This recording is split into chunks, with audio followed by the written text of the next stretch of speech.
All right, welcome to the deep dive. We've got a really interesting one today. Yeah, looks like a good one. It's an article written by Ivan Matthews about, everyone's talking about it, Content marketing. content marketing in 2025. And, this is a topic we talk about a lot, but It's constantly changing. it's always changing. There's always new stuff coming out.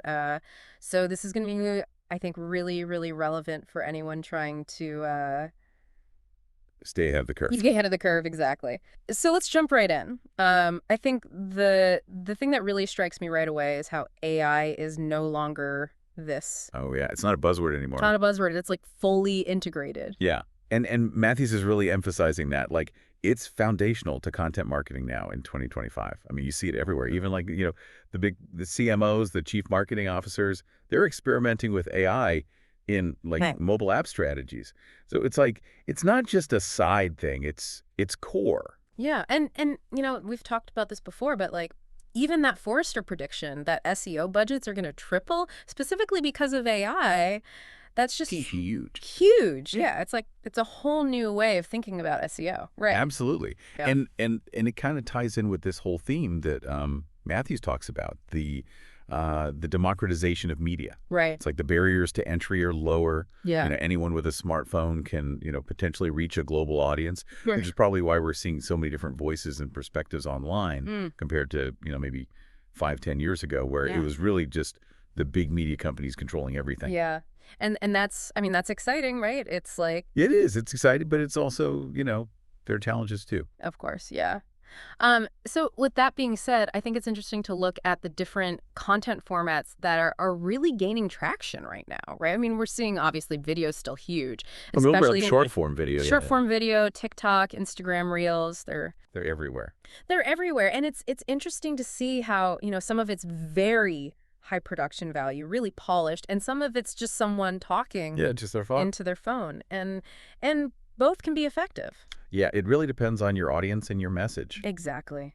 What about podcasts? I feel like podcasts have really Oh yeah, they've exploded. they've exploded. I mean, Matthews even calls it a podcast revolution. And I think part of the reason is that there's so much potential for repurposing the content. Yeah. Like you can use AI to generate transcripts, turn those transcripts into blog posts or social media content. Right, like multi-purpose. Exactly. Get more bang for your buck. And that's a good point. I think a lot of people don't even realize that that's happening. They're seeing like, oh, there's this podcast and now there's a, blog post about it. And it's like, It might all be coming from the same source. Yeah, exactly. And then another thing that Matthews touches on is this idea of interactive content. He uses the example of Pipedrive's ROI calculators. yeah, that's a good example. But it's like that's a whole different level of Engagement. engagement. Yeah. It's not just passive consumption anymore. It's like you're getting something out of it. You're interacting with it. Things like calculators, quizzes, assessments, those can be really powerful because you're getting, personalized results. Right. It's like a two-way street. Okay, so we're seeing like, AI changing how we find content, a lot more people creating content, lots of different types of content. And then Matthews goes into some specific examples of companies that are doing content marketing really well. Right. Some success stories. Yeah, success stories. And I thought it was interesting. He starts with like the tech and SaaS sector, Yeah. Slack and Shopify. Yeah, those are big players. Big players. What were some of the things that they were doing that really stood out? Well, with Slack, they really honed in on this pain point that a lot of people have, which is just the inefficiencies of email. How much time we all waste on email. And their content was all about showing how Slack can streamline communication, make teams more productive. It's about solving a problem. Exactly. Yeah. And Shopify, they're huge in e-commerce. What's their secret? I think their secret is they've really embraced this idea of like empowering their users. Right. They provide a ton of educational content, resources, support. They really want to help entrepreneurs succeed. They're building a community. Yeah, it's more than just selling a product. It's about building a community. And then shifting gears a little bit, Matthews talks about the healthcare industry. Yeah, which is an interesting one. Interesting one because it's a little more sensitive, right? Like Yeah. you have to be really careful with the messaging. And he highlights the Mayo Clinic and Carilion Clinic. Yeah, two very different approaches. What did they do well? Well, the Mayo Clinic, they really lean into storytelling. They have this blog where they feature patient stories, staff stories, really humanizing healthcare, Yeah. which can sometimes feel very, you know, Political and impersonal. yeah, exactly. And I think that's really important, especially in an industry where trust is so crucial. Right. And then Carillion Clinic, they had that hashtag #YesMa'am campaign. Yeah, which was all about social media. Social media for breast cancer awareness. Yeah. And they were able to increase website traffic conversion. So, yeah, it shows that social media can be really effective even in healthcare. Even in a sensitive area. So we've seen, all these different examples of how companies are using content marketing in 2025. But, at the end of the day, you have to be able to prove that it's actually working, Right. You need to see that ROI. the ROI. Yeah. So Matthews gets into some data about, how cost effective content marketing is. And some of these numbers are pretty impressive. Oh, yeah. He says it's 62% cheaper than traditional marketing, Mhm. and it generates 3 times more leads. That's a big difference. It is. So it's clearly more efficient. Much more efficient. And he also talks about how companies that allocate between 10 and 70% of their marketing budget to content, they see the best returns. 75% of those companies report a positive ROI. So it's like there's a sweet spot. Yeah, you don't want to underinvest, but Yeah. you don't necessarily have to go all in either. And it's funny, with all this talk about AI and new platforms, email marketing is still like a huge thing. Yeah, it's not go anywhere. $42 ROI for every dollar spent. It's amazing. It's like the old reliable. Exactly. So AI is clearly a big part of this, and it's really interesting to see how it's being used to both create content and then, get it in front of the right people. Yeah, it's like a 1-2 punch. So how is AI changing content creation specifically? Well, now we have AI tools that can actually automate a lot of the content creation process. Like you can use AI to write blog posts, social media captions, even video scripts. And the really cool thing is these tools are getting better and better at maintaining a consistent brand voice.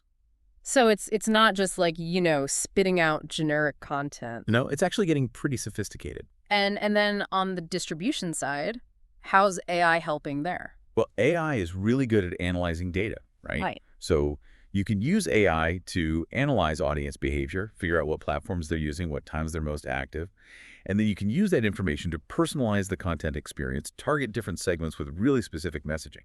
So it's all about getting the right content to the right person at the right time. Exactly. And AI is making that possible on a scale that we've never seen before. So for someone who's listening to this and thinking, okay, this is all great, but like, how do I actually create high value content in this environment? What are some of the best practices that Matthews recommends? Well, one of the most important things is to have a research-driven approach. Yeah. Content that's based on original research or that leverages existing data, that's what builds credibility. People trust that more. Yeah, they trust it more. And it's not enough to just focus on one type of content anymore. You need to have a mix. Variety. Variety, yeah. Like Coates, they use articles, podcasts, FAQs, all sorts of different formats. And that way they're reaching a wider audience and they're showing their expertise in different ways. And of course, SEO is still important. Oh, absolutely. SEO is foundational. You need to do your keyword research, you need to create those topic clusters, and you need to make sure your content is structured in a way that search engines can understand. So it's like a combination of the old and the new. Exactly. The fundamentals are still there, but AI is giving us new tools and new ways to execute those fundamentals. So looking ahead, what are some of the future trends that Matthews talks about that we should be thinking about? Well, I think one of the biggest trends is going to be this increased focus on privacy and sustainability. Consumers are getting more and more savvy about how their data is being used, and they're demanding more transparency. Right. They want to know what's happening with their information. Yeah, and they want to support brands that are being ethical. So marketers are going to have to adapt. And then there's this whole Web3 thing. Web3, yeah. Yeah. That's still kind of a mystery to a lot of people. It is. It is. But basically, it's this idea of a more decentralized internet. Instead of having these big companies control everything, the power is more distributed. So more control for the users. Yeah, potentially. And for content marketing, this could mean new ways to connect with audiences, new platforms to explore. So it's like a whole new frontier. It is. It's very early days, but it's definitely something to keep an eye on. So as we kind of wrap up this deep dive into Ivan Matthews' article, it's clear that content marketing in 2025 is this really interesting mix of of technology, consumer behavior, and creativity. Yeah, it's constantly evolving. And it's exciting, right? I mean, there's so much potential. Absolutely. And I think, the key takeaway here is that AI is not just some futuristic thing anymore. It's here, it's now, and it's changing everything. And the way we consume content, the way we create content, it's all changing too. Yeah. So, as a content creator or as a consumer, you really need to be aware of these trends and be thinking about how you can adapt. And the big question for everyone listening is, how do you see these trends playing out in your own life? Yeah, how are they impacting the way you consume information, the way you interact with brands? And what opportunities do you see for yourself? Yeah, it's an exciting time to be in this space. Lots of challenges, but also lots of possibilities. Awesome. Well, thanks for joining me on this deep dive. My pleasure. Always a good discussion. And to everyone listening, make sure you check out the show notes for links to the article and some of the other resources we talked about. And as always, keep exploring, keep learning, and stay ahead of the curve. Absolutely. All right, until next time. See ya.